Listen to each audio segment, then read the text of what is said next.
पिताजी। हाँ बेटे। आप वीणा से इतने सुंदर स्वर कैसे निकाल लेते हैं? बेटे, वीणा के तारों से। वीणा के तारों से? और क्या। लेकिन वीणा के तारों से स्वर कैसे निकलते हैं? तुम्हारे सवालों का तो कोई अंत ही नहीं है बेटा।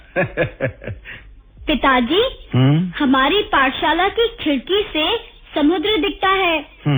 वो नीला क्यों है? बेटा, वो कुछ लोग कहते हैं कि नीले आसमान की परछाई पड़ने से समुद्र नीला दिखता है। अच्छा। तुम्हारे मन में जो सवाल आते हैं ना, उनके जवाब तुम घर के पुस्तकालय में जाकर किताबों में ढूंढ लेना। बच्चों, क्यों और कैसे के ये सवाल पूछने वाला बालक था चंद्रशेखर वेंकटरमन। चंद्रशेखर वेंकटरमन का जन्म 7 नवंबर 1888 को तमिलनाडु के तिरुचिरापल्ली शहर के पास एक गांव में हुआ था। ये बालक पढ़ने में बहुत होशियार था। किताबें पढ़ने का इसे बेहद शौक था। इसीलिए उन्होंने 11 वर्ष की ही उम्र में 10वीं कक्षा पास कर ली थी। उसके बाद रमन मद्रास यानी चेन्नई के प्रेसिडेंसी कॉलेज में दाखिल हो गए। एक दिन उनके अध्यापक मिस्टर जोन्स ने उनसे कहा, आओ रमन, हम तुमसे बहुत खुश हैं। जी सर। हम तुम्हें इस महाविद्यालय की प्रयोगशाला में वैज्ञानिक प्रयोग करने की पूरी छूट देते हैं। धन्यवाद सर, बहुत बहुत धन्यवाद। ठीक है, तुम बहुत काबिल विद्यार्थी हो।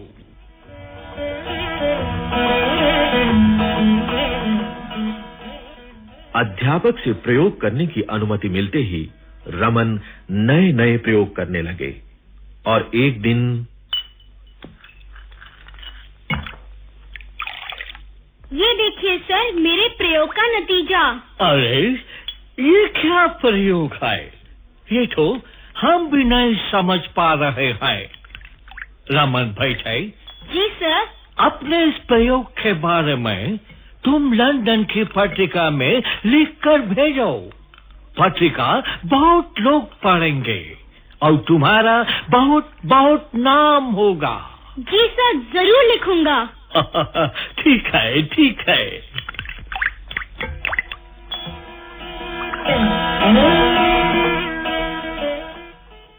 कुछ दिनों बाद रमन ने एक सरकारी नौकरी कर ली। नौकरी करते हुए भी वो अपनी वैज्ञानिक खोज करते रहे। वो अब घर की अपनी छोटी सी प्रयोगशाला में ही खाली समय में खोज करने लगे। कुछ दिनों बाद रमन का तबादला कलकत्ता हो गया।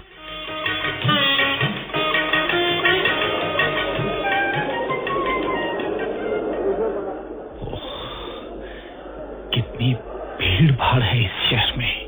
अरे, ये इस बोर्ड पर क्या लिखा है? Indian association for the cultivation of science. हाँ, इस वैज्ञानिक संस्था में आज ही शाम को जाऊंगा और वैज्ञानिक खोजें अब यहां भी करूंगा।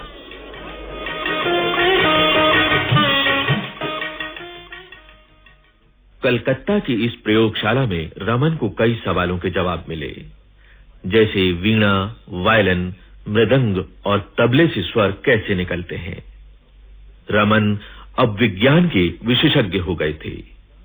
वो अब विज्ञान पर भाषण भी देने लगे। प्रस्तुत है उन्हीं के स्वर में उनके मूल भाषण का एक अंश। When we sing or when a violin is played, or for the matter that any instrument having continuous musical tone is played, we know from physical principles that sound can be analyzed into harmonic overtones. Those relationship stands to each other. The vibration frequency is as 1, 2, 3, 4, 5 and so on. उनके कामों से खुश होकर संस्था ने उनके लिए वैज्ञानिक का पद स्थापित किया। वैज्ञानिक के रूप में काम करते हुए उन्हें सन 1921 में इंग्लैंड के ऑक्सफोर्ड विश्वविद्यालय कांग्रेस में शामिल होने का निमंत्रण मिला। जहाज में बैठे जब चंद्रशेखर वेंकटरमन सागर से गुजर रहे थे, तो बचपन का वही सवाल उनके मन में फिर से उभरा। समुद्र नीला क्यों है? हाँ, समुद्र नीला क्यों है? कितना नीला है ये सागर।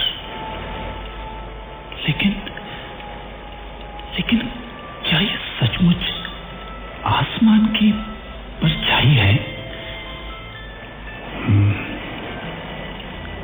सागर तो सिर्फ सतह पर ही नहीं बल्कि नीचे तक नीला मालूम पड़ता है। अगर आसमान की परछाई से ये नीला दिखता तो फिर सतह तक ही होता।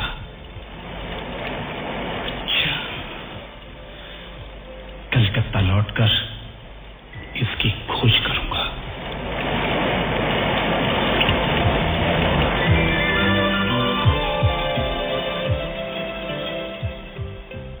कलकत्ता पहुंचने पर रमन ने इस पर खोज करना शुरू कर दिया और 28 फरवरी 1928 को उनकी ये खोज पूरी हो गई।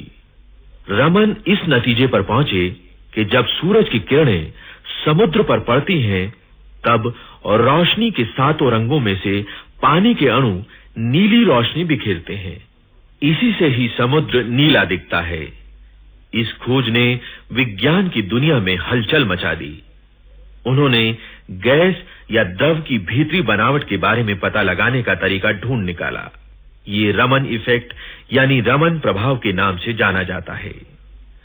रमन की इस खोज के लिए सन 1930 में उन्हें नोबेल पुरस्कार देने की घोषणा हुई। सर सीवी रमन एशिया के ऐसे प्रथम वैज्ञानिक थे जिन्हें विज्ञान पर नोबेल पुरस्कार से सम्मानित किया गया। 28 फरवरी का दिन उन्हीं की स्मृति में विज्ञान दिवस के रूप में सारे देश में मनाया जाता है। इसके अलावा रमन को बहुत से अंतर्राष्ट्रीय सम्मान मिले। उन्होंने देश की वैज्ञानिक संस्थाओं को चलाने में योगदान दिया। उनके नाम से बेंगलुरु में रमन रिसर्च इंस्टीट्यूट बनवाया गया। आज रमन हमारे बीच नहीं है, लेकिन उनके प्रयासों से नौजवानों की विज्ञान में रुचि बढ़ी है और भारतीय वैज्ञानिकों की देश और विदेश में पहचान बनी है।